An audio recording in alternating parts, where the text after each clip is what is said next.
right. Thank you all for coming today. Um, Busy time of year, and I know there are a lot of competing factors, and I so appreciate you making the time to join us. I'm shuffling um, some things around. We had a super busy morning with the Office of School and Student Supports, and I just, if you can envision just like sliding into the farm right now. That's me. So I've been on the road all day, and here we are. And my director, Julie Smythe, bless her heart, is in a parking lot somewhere joining us. So thank you all for joining us. I'll wait just a couple more minutes as people come in. Oh, great. We have Jess Anderson as well. And oh, Lynn, I'm glad to see you made it. That's super. Oh, Sue, you make me smile every time I see you kind of hanging out. Thank you so much. It's interesting. I hello, Jess. I appreciate folks taking the time to join us and then sharing this information. I know it's a tricky time. And so thank you for coming and joining us. I am more than delighted to have our content expert today joining us. Rebecca Honig is joining us. Those of you that are familiar with an organization called Parent Powered, I'm sure Rebecca will tell us a little bit more about that, but she is definitely an expert on our topic this month. We're focusing on using consistent growth-focused messaging, and we're going to have a focus on attendance messaging. So here we are in our fourth MEAC Office Hour. And as we know, this is a time that we come together to really think about foundational, tier one, evidence-based practices that can help schools build that culture that has kids wanting to come to school and thinking about ways to remove the barriers that might be stopping them from being there.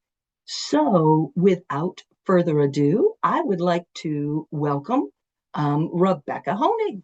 Hi, thank you for joining us. Sarah, and thank you all for coming. I love seeing all the like the wood. There's so much wood in your environments. It's lovely.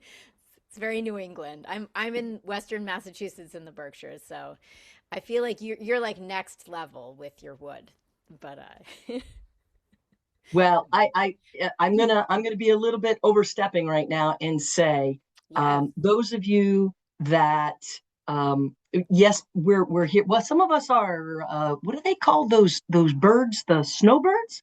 Some of us are Yeah, got some snowbirds. snowbirds. Um, So, have but you flown already, or are you still in Maine for the snowbirds? You're out. oh, you're already south. Well, I encourage you to welcome Rebecca with a huge warm welcoming because Rebecca has just received some incredible news Yeah, where she'll be a little bit closer, I know. at least part of the time. That's true. I'm overstepping, but I'm so delighted that you shared that with us, and I think that this is an audience that would love to hear what your good news is. Yeah, so my daughter is a senior in high school, and her very favorite school of all the schools she looked at was Bowdoin, and she did early decision to Bowdoin, and she found out on Friday that she got in. And so we're going to be spending a lot of time in Maine. I might have to move there because I don't know if I can handle the separation. Oh, But well, we're very, yes, she's excited, we're excited, and what a magical place to get to spend your Well, young when you adult cross the years. border, we will welcome you with open arms, Rebecca. Totally, totally welcome you. Yeah. Well, Well, let's. thank you so much for having me. And I have some slides we can share, but also given the size of the group, does it make sense? Are you're able to unmute to just like let me know where you're zooming in from and tell me a little bit about the families you work with? Does that?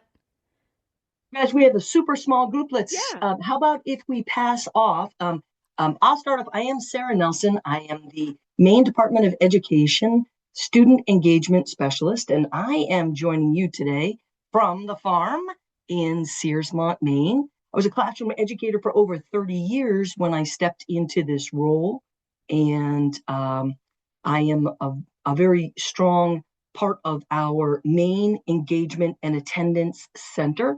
and the work that we're doing to really just so help support schools in those challenging attendance matters.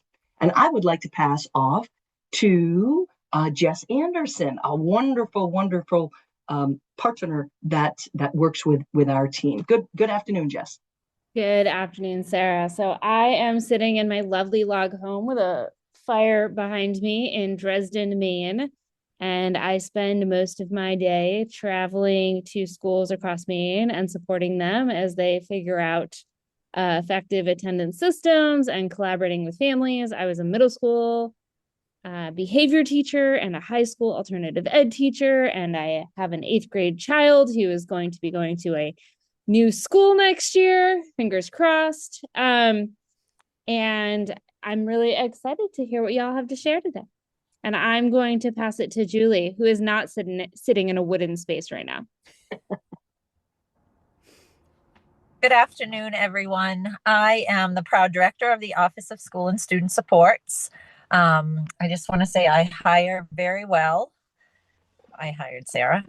And Rebecca, I want you to know my wheels are spinning ever since I had a conversation with, we were in a group the other day, Jess, Sarah, and myself. And Jess has really planted a seed with me about how this work we're doing with the Maine Engagement and Attendance Center, we're really working hard to increase the attention around attendance and engagement, but I know we're going to head into the new year with a focus on, really dividing and conquering, that having small work groups that focus on elementary and then middle and then high school, so that we at the Maine DOE can really support our schools even more. So I'm watching this with that lens today, and so thankful for the collaboration here. And I will pass it on to Sue. Thank you. Sue Dion, school leadership coach. I live at the lake in Monmouth, Maine, and as far as Bowdoin College, my daughter lives in Brunswick, so we often attend things at Bowdoin.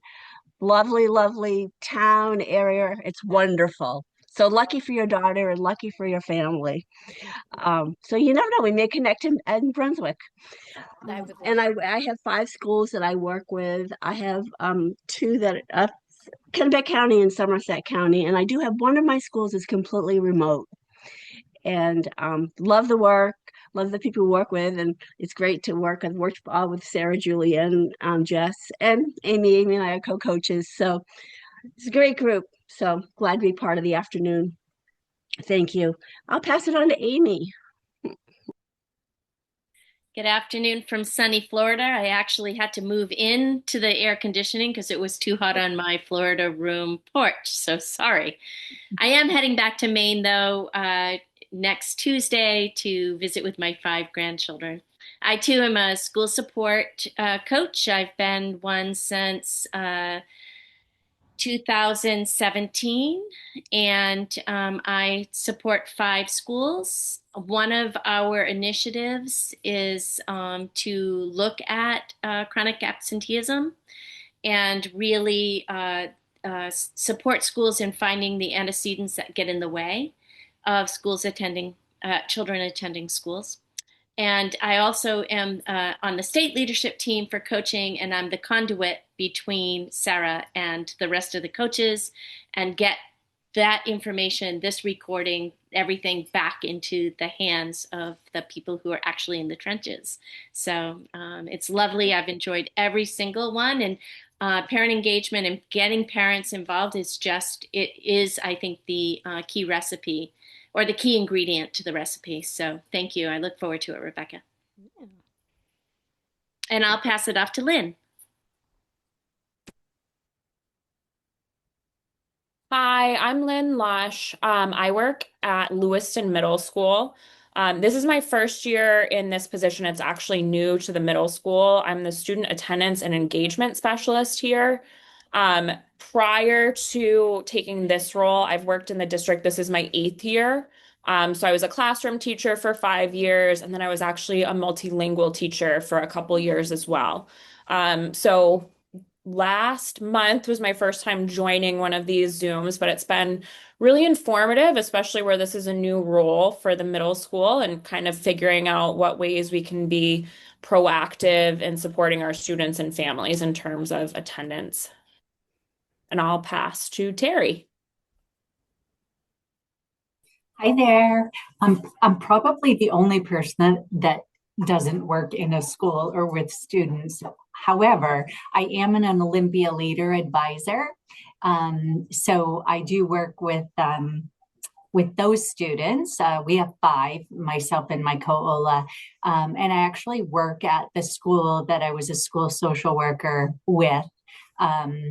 Prior to coming to the state police. So I'm a social worker here, but I say that teaching or going back to social work at a school is my retirement job because I loved it so much. And I do love, I don't know if you're familiar with the Olympia Leader program, but part of that is engaging with your students if they are in drama or sports or anything like that. So it's been really fun to be back. This is my second year as a leader and or advisor. I'm sorry. They're Olympia leaders. We're the Olympia Leader advisors, but this is my second year with that group. And it's so fun to go back to my school and be able to see my students that I worked with before.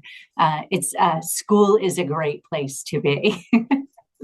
So anytime, and you know, we kind of have attendance, not really problems with our group, but they need to leave early for practice, or during that classroom, our classroom time with them, they may have to do a make up a test or something like that. So I think, you know, my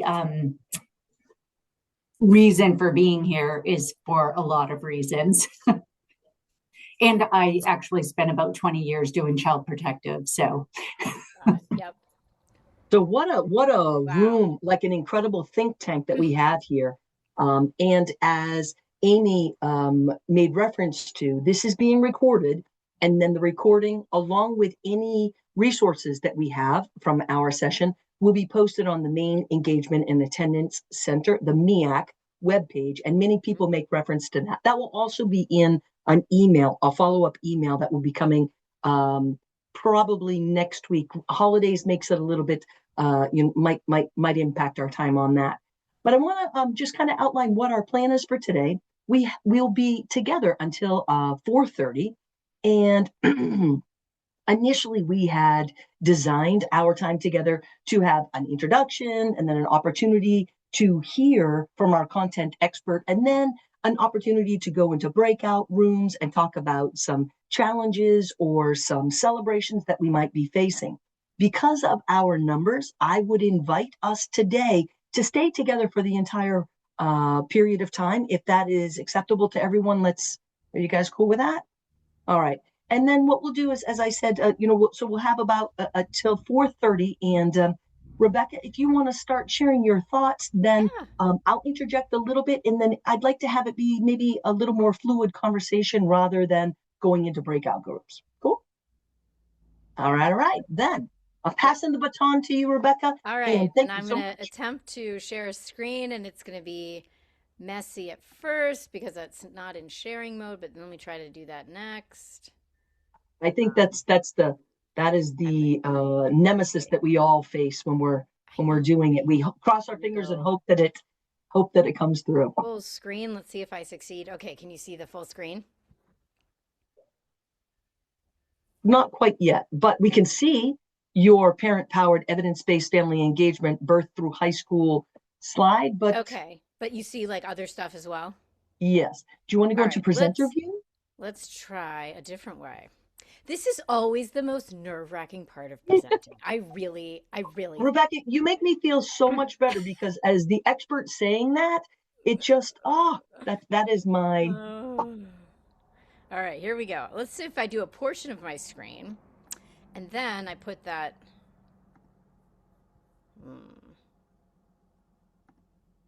Can you just see the slide now? Yes, it's beautiful. Oh, I did it. I feel feel like I have to accomplish nothing else today. That was like that. Yeah. It peaked there. You're done for It's the not going to day. get better than that. Yeah. So this can really be a conversation, and these slides can be like a jumping off point for us to talk about a whole range of tier one supports we can be offering families, just like a tiny little a bit of context on what we do. So I'm the chief content and curriculum officer at Parent Powered, and we're an evidence-based family engagement program that has reached to date the parents of about 2 million children. And we offer sort of that holistic wraparound tier one support related to math, literacy, executive function, social emotional skills, the homeschool partnership, and how we can sort of cultivate strong communication between home and school. We have a heavy focus as well on attendance and parental self-care. We have a trauma-informed program that really strengthens around the 5 protective factors within the home environment. So, and we have a lot of adaptations of the program. So when we work with communities, oftentimes they'll have specific needs, specific populations. So we engage in co-design, and we really decide together, what do we want to be putting into the hands of your families to sort of support them in having the best possible outcomes within their school experience. So we are thrilled to be partnering all across Maine, and within our work in Maine, we have had the opportunity to go a little bit deeper on attendance. And I'm so excited about this within the context of family engagement and hearing about all of your work. I feel like this slide is particularly relevant, that we know that when schools have high ratings in family engagement, when they're really doing the work of building trust and partnerships with families, we see children attending school more regularly. So just want to say thank you for the work that all of you are doing to engage families already. And hopefully this is helpful in that work. And certainly as I'm talking, if you have ideas or reflections that you want to share, just like interrupt me. This can be a total conversation. When we talk about attendance, I'll tell you that as a parent, I have 3 children, and when we first entered school, attendance was presented to me like a singular ask, right? Like, you just got to get your child to school every day and on time. And through my parenting journey and in my work with schools across the country, I've come to really think of attendance as a multifaceted ask that we really need to unpack. And so when we talk to educators across the country, we always ask the question, like, what is involved in getting your child to school every day and on time? Because these become the areas for tier one support, right? These are our opportunities to offer families some scaffolding, right? So just top of mind, we know when we say, get your child to school, that parent needs to have access to transportation. They need to have a healthy child, right, who is able to go to school. They need to have those essentials like housing and clothing and food. They need to know what the expectations are in the first place. They need to have the capacity to support the routines that lead to strong attendance. So everything from navigating transitions to what is happening in the morning in that household to just being able to maintain a regular schedule. There is, of course, as we all know, I know a lot of you teach in middle and high school. When students get older, there's that, are we supporting the motivation to go to school? And I think that's all across the board. When we talk to a lot of preschool educators, we hear the parents sort of think of it as optional. So there's also some framing maybe to be done in the parent lens as well. We also need to have someone to partner with when a challenge arises, right? We need to have someone to talk to, and we need to be able to communicate with our student in an ongoing way about school. And this is something we'll talk more about. But this kind of becomes like our palette of skills and strategies that we know we want to support. Is there anything on here that you're like, well, this is missing? Like, what else would you add to this already long list?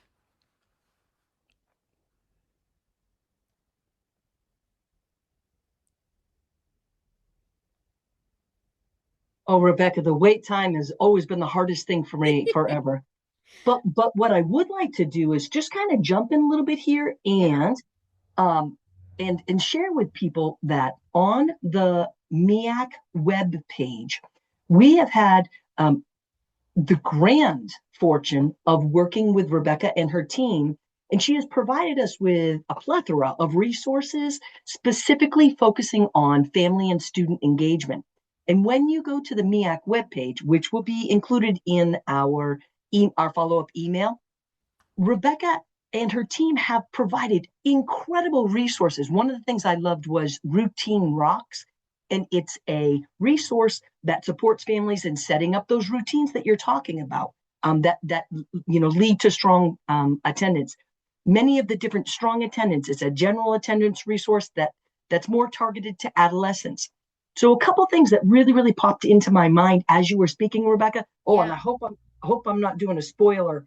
I hope these aren't things that you're, oh, daggin' nebbit. I hope I didn't ruin your secrets coming up. You did. I mean, you did not. Now, what I wanted to bring to the forefront is that these are resources that our MEAC team is bringing to our tabling opportunities. We've had an opportunity to present at the MEA Summit. We've had an opportunity to work with superintendents. We've been traveling. I think we've had like 10 or 12 different opportunities to table.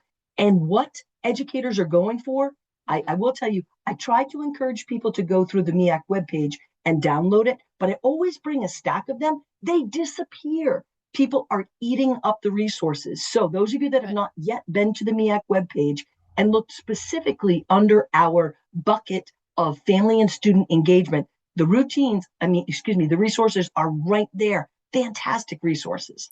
Thank you, Sarah. And that's something I'll sort of mention a few times. Like on all of these topics we're about to kind of go through, we do have supporting resources. And Sarah, I'll go through to make sure you have all the links so that you can share them out. Right. So these become the areas where we can offer tier 1 support. So the first one I just wanted to kind of talk about is evaluating our policies and making sure that we are clearly articulating expectations and really giving the what, the why, the when, and the how of attendance. Like, what is it? When you ask a room full of people what strong attendance looks like, I find that you hear, if there's 10 people in the room, 10 different answers. So I think that it actually, and as a parent I don't actually know, like, what is my goal? What is my benchmark? So I think we want to clearly outline for families, what does it mean to have strong attendance?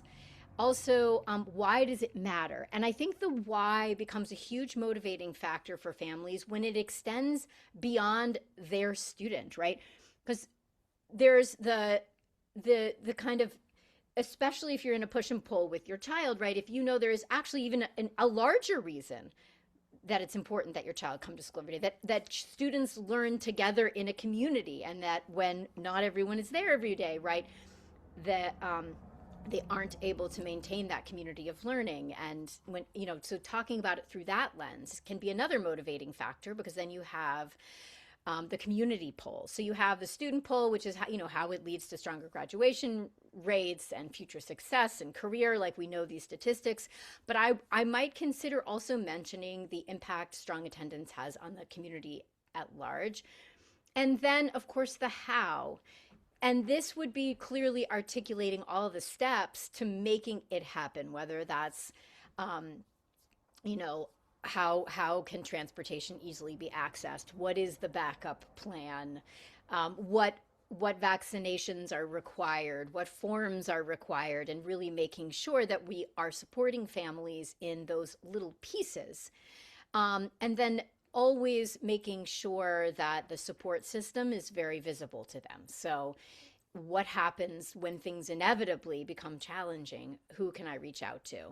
And one thing I recommend is actually, if that is an actual person, consider, let's say it's someone in the front office, consider, if that family is in the building, take a selfie together with that person and have them save it into their contacts. It can be really intimidating to call in an absence or to call for support. And if that family is reminded, oh, it's just Jenny that I'm calling, right?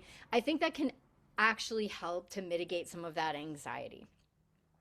You can see here, we just text families right up front, letting them know some of the sort of the reasons why. And this is based, we adapt these based on what our partners want to put forward.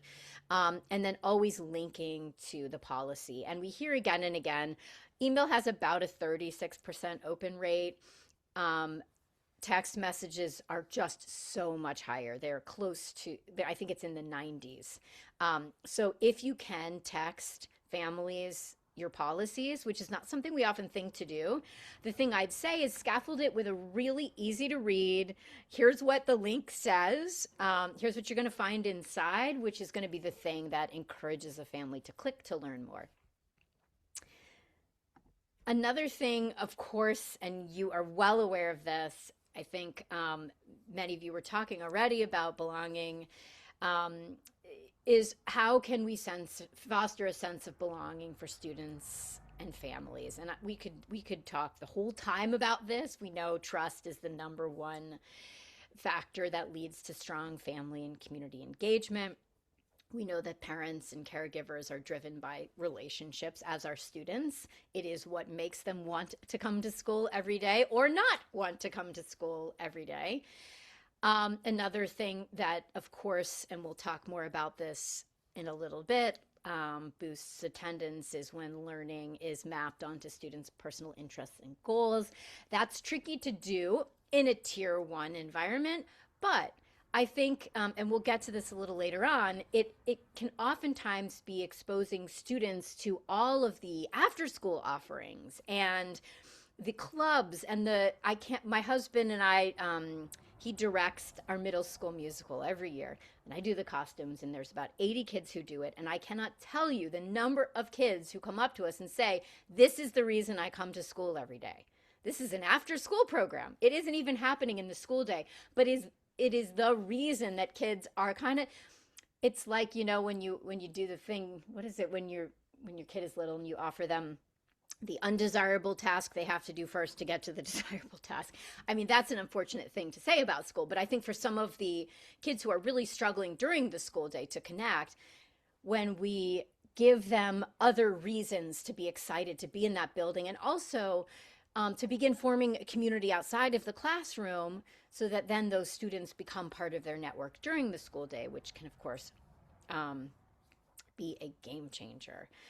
When we talk about building trust with families in general, I think there's so much we could say. Something that we've been talking a lot about is assuming.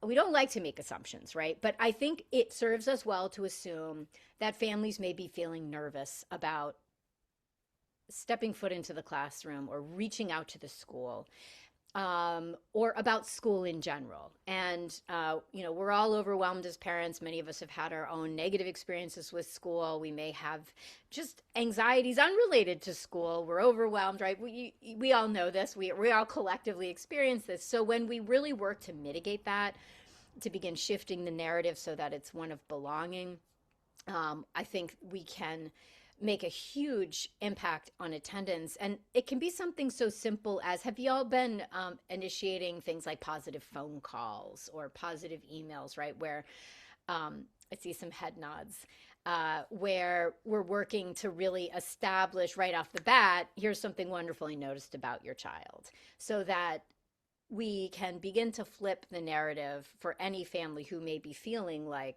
they don't like my kid, they don't want to hear from me, right? So it's a lot of invitations to engage, letting families know you're the expert on your child, like, I'm excited to learn from you, and then following up with an invitation to share that's very specific. For example, what's one thing that excites your child, or what's one way I can tell your child is really engaged, and what's one way I could tell if they're feeling nervous, right? So these are insights a family has that could impact our instructional practices. So when you're working with educators around issues of attendance, I think one of the roles they can, of course, play is just in doing proactive, positive outreach to families that really welcomes their expertise right off the bat. If there's Are there other strategies that you're using? I mean, again, we could talk about this forever, but to really foster a sense of belonging for students and families, especially with families who may not be feeling that well coming into the school year? I'm going to piggyback on what you were just saying, Rebecca. Um, as I said, I was a classroom educator for many, many years, and I would send, as part of the parents' homework at the very beginning of the school year, I would ask them to tell me, as you said, just a little bit, tell me just a little bit about your student and tell me something, like the strengths-based items that you were talking about. And if there were times that we would have tricky challenges in the classroom, I would pull those papers out to remind myself of the greatness that these students had and to be able to try to say, okay, how can I really, really build on that strength the student has? And as you said, often families don't feel like their perspective of their student is valued. And to be able to tie back into that at any point in the school year, hey, listen, I know that Lulu is really interested in da da da da, and this is what we're going to be working on next week. How could we tie in her expertise? Oh my gosh, parents, it feels so valued. They feel so valued. And then, as you said at the very, very beginning, that kind of trickles down to kids coming to school because the parents are like, hey, buddy, this week you're going to be doing that activity. So Yes, it's just a absolutely. switch in mindset, though, and remembering to circle back to that. Yeah, it's like creating that habit, right? I'm going Yeah, to check it in with is. my notes. And one of the habits we talk a lot about is like embedding feedback loops for families, right? So whether it's in a newsletter, a suggestion box in the front office, like a way for families to offer insights so that they get in the habit of sharing because they're going to know a lot more about what's going on if there are um, reasons their child is not showing up to school every day or struggling or feeling anxiety, they're going to have a front row seat to that. So the more we can encourage them to share. I was talking to a partner the other day, and they did something that I just thought was so wonderful in terms of encouraging families to share that was not, that didn't require language. And didn't require writing, which we don't all feel comfortable with. They had out in their lobby, they had a community canvas. And basically, they put a question above it every week, different question, like, how are you feeling this morning? Or what's one thing you love about our school? Or what's one thing you would want to change about our school? And there was just a set of watercolors or acrylics, and parents and caregivers would come and they just add a little to the painting, and then the next parent would come and add a little, and at the end of the week they'd hang it on the wall, and over the course of the year, maybe they did it once a month, that's a lot of, they had a gallery of these community canvases, and I loved that. And it's also a way to immediately indicate belonging, right? Because the families are themselves creating the decor basically, right, with their own insights. Yeah. Oh, I saw a hand go up. Yeah. One of the things that I'm not in a school currently, except for I'm a school coach, but one of the things that I did when I was a principal of a school is every time I met with a parent, I would try to engage in something that they wanted to share about, their life. And I would write it down so that when I would see that parent the next time, I would ask, so how's that class going? And because sometimes it's about the engagement of the parent that gets you to the engagement of the kid. 100%. I love that. And I love like you're modeling also like one of the tenets of active listening, right? Is you're letting the family, I heard you, I remembered what you said, which of course is going to be one of the main motivators to keep sharing is knowing that it had an impact, right? Of course, I had to write it down. I didn't remember, but I did have skill Well, sets you and did. I mean, you toolboxes. used a little tool to help you remember, but absolutely. Another thing that we have high on the list, and this gets to some of the active listening too, is supporting strong communication between home and school. But I think we want to sort of expand our lens of what we mean by this because we aren't only talking about communication between the parent and the school. Because in order for the parent to have insights, they need to be communicating with their student, with their child, right? So, how do we support strong communication in the home environment so that the parent or caregiver does have a lens into the child's feelings about school. So one of the things we have a resource, and we will share it out. And Sarah, you might already have it. We have an active listening resource for parents with to use with their children, and we have it for sort of the general population. We have a special one just for high school when the dynamic shifts a little bit. But we really walk families through, like, what does it look like to actively listen to your child, because it's actually not as intuitive as I think we would all hope that it is. It's really easy to become activated as a parent, right? Your kid tells you something that stresses you out, you have a reaction, your kid's like, never mind.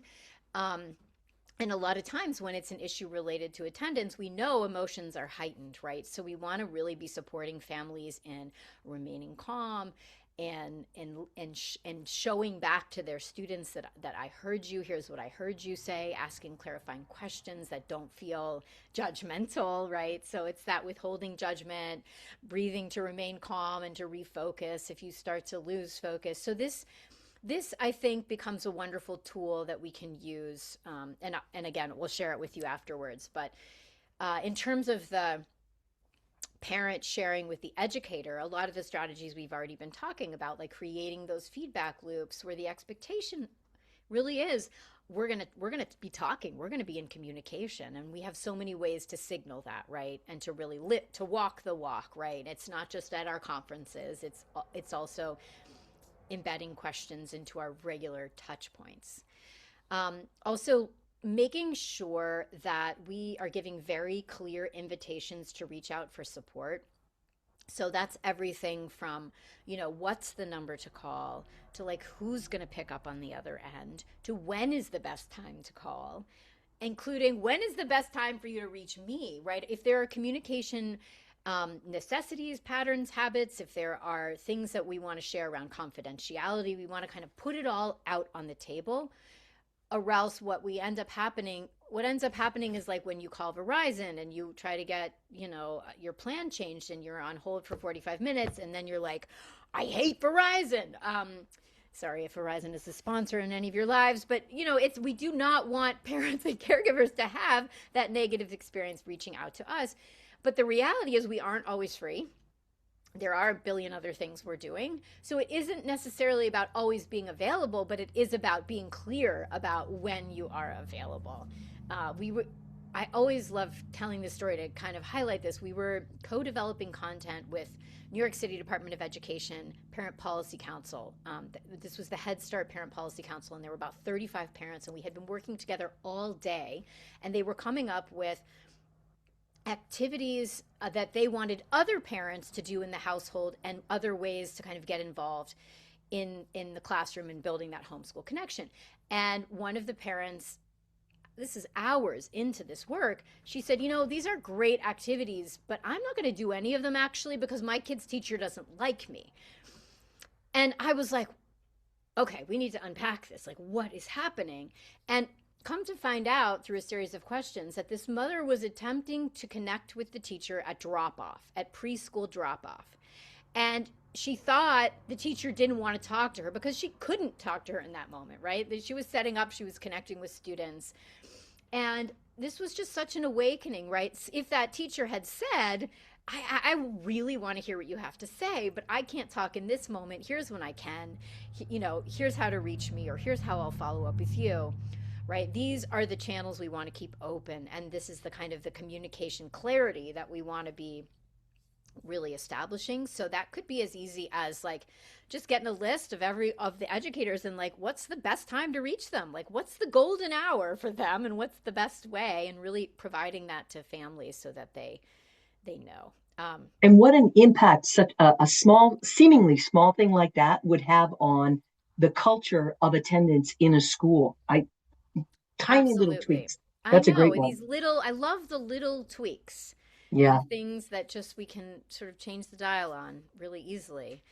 This next one we talked about early on, but like, how do we support healthy, routines and healthy habits? And this, and we'll share this with you, but one of the things we have in our routine supports is actually letting families know, like, what is a good amount of sleep for a child to have at a certain age?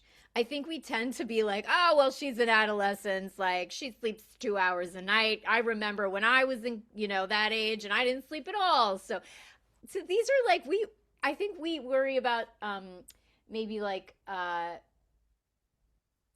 telling people things they already know. But I actually think what we hear again and again from families we serve is like, I already knew this, but it actually was validating.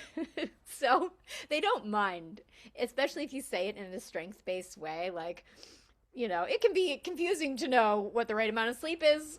We all experience this. Here's a rundown for you, right? Also, in the younger years, we can, I think, do a lot to support that transition. So we, in our messaging, recommend a hello goodbye routine, right? So like the family is doing the same. We're gonna do 3 hugs and a squeak, and then when I pick you up, I'm gonna tell you I'll tell you the first half of a knock knock joke, and when I pick you up, I'm gonna tell you the punchline, or when I, these sort of the top and tail supports. And I think that some of us are inclined to do this stuff already, right? To be silly and to come up with routines and rituals. But this isn't necessarily something that all families are going to think about, but can go a long way to like easing the transition.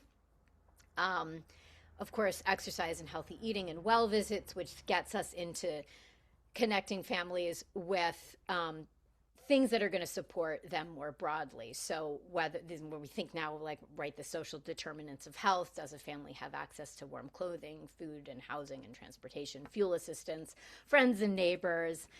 I know in Maine that we were talking to some folks who were using eco mapping, which I just thought was fantastic. Are any of you using that as a way to kind of, so this is a visual map of a family's support. So if you have the opportunity to be one-on-one with families, it's kind of saying, who are the people you see every day or often? Who's the person you call if you need something? Do they call you back, or are they hard to get in touch with? And it's sort of like just having a light conversation about the support system. And drawing it as the family is talking, but then it goes a step beyond, because one of the things an EcoMap gets at is the quality of the relationship. And how is the energy flowing, right? Are you having to work? Yes, you have a pediatrician, but you have to call them 400 times and then get on a waiting list, and then they won't see you until the following school year. Then we're like, okay, well, that person is there. That technically that role is filled, but it's a strained relationship. So what can we do to support that? So, Sarah, I'll send you like a video highlighting eco mapping, because I think it's really a wonderful way to kind of visualize a family's network of support. Rebecca, I immediately wrote it down when you said it, because I thought, oh, that sounds like something that would be really a great resource, and I'm Yes. unfamiliar with that. Yeah, I will share that with you. Because you know what, it really gets back to that piece of, again, a shift in, oh, the student's not coming to school because their parents don't care. And it's really looking at why is this, what are the barriers that are impacting a student's ability to come to school? Exactly. And it isn't often that parents don't care. So this gives you a very, very clear path to look at and say, hey, how can we support you? What can we do to help with this challenge that you're facing? Yeah, and then I would say, even if you don't have the opportunity to sit down one-on-one with a family, let's assume everyone wants a good resource list. Like, everyone wants to know where they can get support when they need it, housing, fuel, food. So we are always texting, and you can see some from Maine right now, like we are always texting families with resources. What we hear is also families will say, well, I didn't need this, but I shared it with a friend. Or I didn't need this today, but I ended up going back to it months later, and I found it. So I think another thing I would say about connecting families with resources, well, a couple things. One is we always want to use strength-based language, like normalize the need, right? Like, lots of people qualify for fuel assistance all across Maine. You might be one of those people, right? So people don't feel that they're alone in this. I think it's important for people to know there's plenty to go around, because in small communities, people worry that if they take something, maybe their neighbor needs it more, and that neighbor won't have access to it. So I think it's really normalizing it and making sure people know that it's readily available. The other thing I'd say, we all learn from experience that some things are hard to access, right? Like, especially in small communities. I'm in the Berkshires in Western Mass. There are some practitioners I know, like, oh, I have to call on a Wednesday at 3 to get Debbie because she's the only one who's going to like help me out. And she's like the nice one or whatever. Tell families about the workarounds. You know, if you've got the Debbie, like tell them about Debbie. Let them know if they're going to be on hold for 45 minutes, let them know, because honestly, like then you can carve out the appropriate amount of time and you know what you're in for. I think what's really frustrating is when we try to access the support and become disenfranchised through negative experiences, or we don't get called back, which I'll share another resource with you, Sarah, to share out. We have a reach out doc that actually kind of helps set expectations. Like if you haven't heard back in X amount of days, it's okay to call back. It's okay to ask about confidentiality. Like we really want to, we call it scaffolding the reach out, right? We really want to look at reaching out for assistance as something that's quite a task, right? It comes naturally for some of us, but for others, not so much, especially if you're unfamiliar with the systems. So we think about that with our new Mainer population, that and people can easily, again, it's that simple tweaking. There are a lot of templates that are available that would let you personalize for your own community. Yeah, and if you have, I mean, I feel like if you have navigators, they're going to be the ones to know. So that can be a great person to partner with if you're just going to make like a tip sheet for reaching out, or like a resource map for families. All right, this is like a huge one, especially I know a couple of you mentioned working in high school and adolescence, but like what is the relevance? What is the motivation? And I love when we were building our high school program, we did a tremendous amount of research and talked with practitioners and children and educators, parents all across the country. And this strategy, this I know it's not a strategy, but it's sort of like this, it's a big umbrella term that we use. Academic socialization is the number one driver of strong attendance. It's basically, and it's what a family member can most do to impact positive outcomes in school. It's basically letting your child hear continuously throughout their life that school matters, that it's important to you. It's talking with the student about school and how it is going to help that student reach their goals, right? So it's understanding the relevance of school. It's knowing that, you know, the adults in your life care about you going to school. And it's one of the number one impacts that families can have on their child's attendance. One of the things we do to support this particular area is we send home questions to ask about school, because kids almost never want to talk about school. My favorite moment from our when we were doing co-design of this program, so we spoke to parents and we were like, when do you like talking to your child about school, or in general, when do you like talking to them? And they were like, oh, the car, because they're strapped in and we just have the best conversations.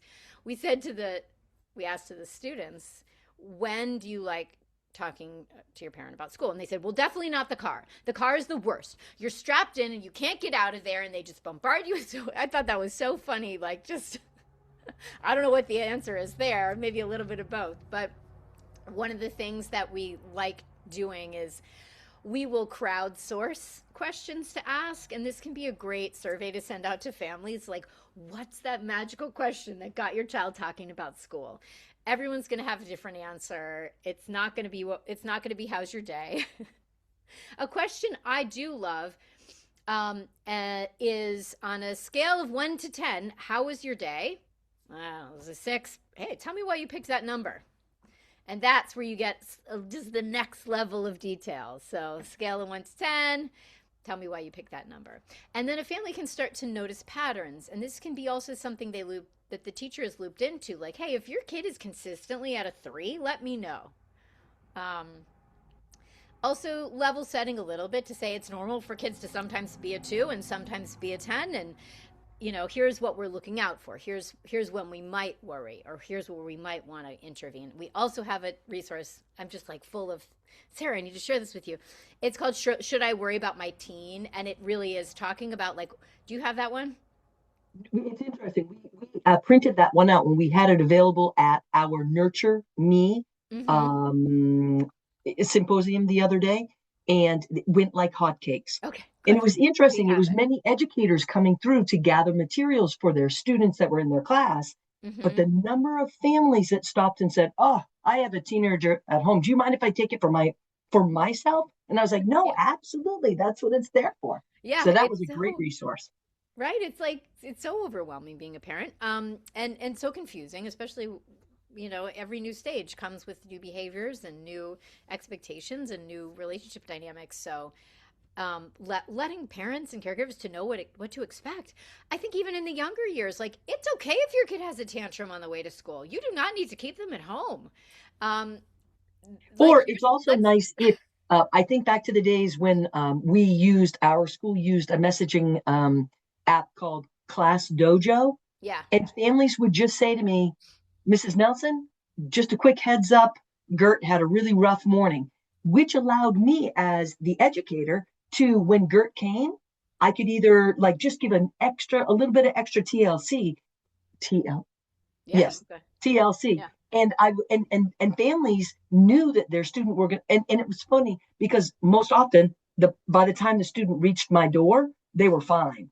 But I always said, "Thank you for the heads up. And I'll give, Gert a little bit of extra love today." And that made the family like, "Oh, okay." So it's a communication thing. I'm totally. looking at the time and Yes. we have about 8 more minutes. And so what I'd love to do is if there are any other things that are super important that we jump to, I want to make sure that you have time for that. And then if Yeah. anybody has questions, maybe we'll save 1 or 2 minutes for that. Absolutely. We're actually at the end. Oh, That was the perfect last timing. like tier one. And then the other thing I just wanted to say is that we think about it also matters. There's scaffolding opportunities with the emails that go out to families and the text messages, the attendance alerts, right? This is an actual attendance alert that I got from my school. Um, and so one of the things that we talk a lot about is like we need to is the ask actually doable, like, and we want to reflect like when we're asking a family to call in an absence, we want to be like, am I making this possible actually? Because when you look at something like this, hello, it's MBE, like what is MBE? I'm already stressed, my kid's homesick or they're having a tantrum for some reason, they aren't at school, right? Your child is marked as absent today. Please contact us as soon as possible and let us know the reason for their absence. Who do I call, right? Like I don't have the essential information to act in that moment. So we want to just make sure we're scaffolding, right? Like not using acronyms, not using complex language. If we're asking families to make a phone call, we can put that phone number in right in the message itself.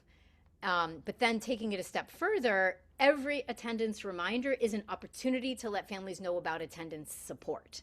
So I recommend adding on if it ever becomes difficult for your child to reach school, right? To get to school, like please reach out and here's the number to call. And you'll notice here, like we put in the name of who's going to pick up. And we also always let them know front and center about how they can get language support. So, and Oh, that way we can get at some of these families oftentimes know when something's becoming a pattern or they can look into the future and say come winter like I'm going to really struggle. We want to of course know about that in advance, so our regular attendance reminders become opportunities to let families know that these supports are available and we really do want to hear from them. I'm going to stop sharing. Oh but wait, I these love, are some of the resources that you were yes, talking about, Sarah, so we're going to yes. send these. We have attendance resources for every age, for different ages and stages of development, right? It's a little bit different in adolescence. And we'll just make sure you've got everything you need so you can share it out with the group. Okay, here I go. No more sharing. Faces. With faces. And I'm gonna start my oven to 425 while we do that because I have to bring my daughter dinner before she has her choral concert. Oh, juggling everything. Thank you, thank you, thank you. No, Um, I'm still here. I'm just taking you into my kitchen. It's very so professional. I love it. I love it. So Rebecca, I first off, thank you for your energy, your expertise, and what I continuously heard when you were speaking is the suggestions you made were fresh and positive, and they very very simple tweaks. Instead of just saying why is Hank absent again today? What can you do differently to make it just use it as an opportunity. See every opportunity in messaging as a potential for building that relationship and that sense of belonging with families. So thank you for highlighting that. Another thing that I did, I forgot to say at the very beginning is I had the grand opportunity of receiving the parent-powered messaging. And those of you that know me know I'm a Gigi, and I love thinking about my littles and building the foundation for learning and attendance. And so I chose the toddler, the early learning age level. And every day I receive the greatest messages that delight me. And I've been practicing my poor little granddaughters. They're my little guinea pigs but what I liked, Rebecca, again, I think I shared this with you. You give very specific suggestions. It's not just like, it's really important to teach vocabulary. I think you said, try to build in the word gigantic the other day. And so I practiced it. And this is a gigantic hug. And do you see a gigantic tree? And my little 2.5, Charlotte, was just elated with it. I said, can you say that word? And she used it in a sentence. And she didn't say it quite gigantic, but it was, I like how you're using very, very easily implemented messaging practices. Yeah, so something you'll notice, and this is relevant to this conversation, everything we write has a what, a why, and a how. What is the thing? Why does it matter? And how can you do something about it? Because we're building parental efficacy, all of us, right? And so we want to make sure that we very clearly explain the thing we want to explain, and then give an action, a doable action that doesn't require, a lot of extra resources. We're really just working with the people, places, and things around us. Simple, easy. And I think anytime we can map an activity and a support onto an existing family routine, because that routine is going to happen every day, and they'll remember. Like if I tell my child, if when I open the door, I say, what's one thing you're looking forward to at school today? I'm going to associate that with opening the door every day, and I'm going to do it every day. And that, when we think about these tier 1 attendance supports, right, that's what we want. We want them to be habits. So, yeah. So guys, we have a couple more minutes, and I know I'm sneaking every second out that I can. Any questions that perhaps have not been addressed yet that you would like to bring up? I don't have a question. I just am amazed. I mean, it's a plethora of information that I can't wait to share back out with coaches, and Sue as well will share with coaches and with the schools. I mean, this is almost like a breath of fresh air. Wonderful. Julie, can you speak to an opportunity if folks have not had do we still have opportunities for people to access any texting, or is that, I'm not sure where we stand. I reached out to Wheezy before this call because I'm like, how many seats do we have? There's 250, which is amazing that it's so few, right? We've got, so if you have family, like a class or a small school, or you can spread them out, we can enroll your families in the program so that we can be sending them these supports. So guys, if that's something you're interested in, I would ask that you just reach out to me, and then I'll help make the connection on that. I will tell you, I continue to learn every day by these. And if nothing else, it's a great way to end my day, because I get it at about like 4:15, 4:30. And it just is a wonderful way to wrap up my day in a positive, strengths-oriented manner. I also wanted to say that if you're bringing any of this information to teachers, and I have so many slides. I have so many slides. If there's a specific area you wanted to dive deeper with your teachers, just like send me an email, because I can share the slides with you, just to support you in your talking points. If you're like, I want to talk about this aspect of attendance, or this part of scaffolding or family engagement, just send me an email. And Sarah, you can give people my email address, because it's rebecca.honig@parentpower.com. Rebecca.honig. Yep, you got it. Okay. So that will be our very first things to consider implementing in the next month before we meet on January 15th will be our next meeting, where we will talk about strengthening homeschool partnerships. We'll be working with Rita Pello from the Office of Federal Programming. She'll be thinking about Title I family engagement. And with that, keep your eyes open. The email will be coming through, and the recording will be there. And I cannot thank you enough for your time tonight. So fun, and I'll see you guys in Maine. Congratulations to your daughter once more. Thank you. Happy holidays, everybody. Thank Oh, you. take Happy care. holidays. Oh, Bye-bye. Thank Take you care. so much. Thank you. take care.